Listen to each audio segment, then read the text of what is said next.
Kumusta mga ka-Fishbomb? Nagkita-kita na naman tayo ulit. 'Di ba?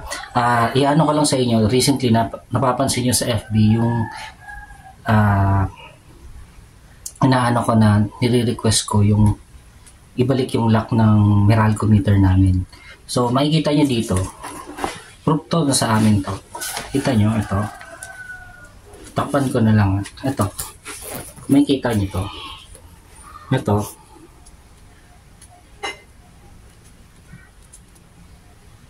Ayan. Ayan ang Meralco meter number. Nakita nyo? Yan ay month ng October. Ayan. Since ng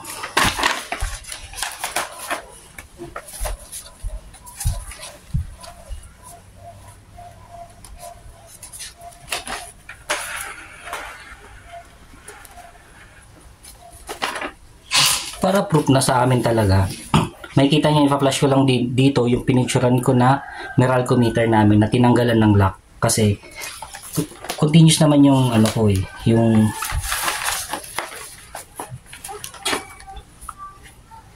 payment ko.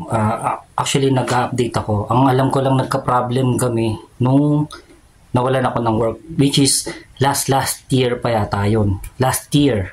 O hindi ko na matandaan. Then in-update ko na siya. Ganun yung nangyari. So ito, anahin ko lang din. Ito, ang year nito is December 2021. Ayan. So makikita nyo, ito pa rin siya. Ayan o. So ayun yung naging problema. Akala kasi ng iba, hindi namin metro yon. Doon ako nagtataka kasi almost 3 months na siyang hindi ginagalaw. Ayun, tinatawag ko lang yung attention ng Meralco dito sa Meralco Rosario kasi ang sabi sila daw dapat nag-accommodate nun. At nagano naman ako sa kanila na may balik na o malagyan ng lock yun kasi ang fear ko doon na baka paglaruan or mahulog na lang siya. O, di ba? Ayun yung nakakatakot kasi yung biglaan ka na lang padala ng letter na may ginagawa kang hindi maganda sa kuryente mo. Ay, yun nakakatakot. Kaya hinihingi ko po yung attention ni sila Sir Tulfo po, sila Sir Ben at Sir Rafi po. Sana matulungan nyo ako doon sa problem na isa pa dinudulog ko sa inyo. Actually, marami kasi.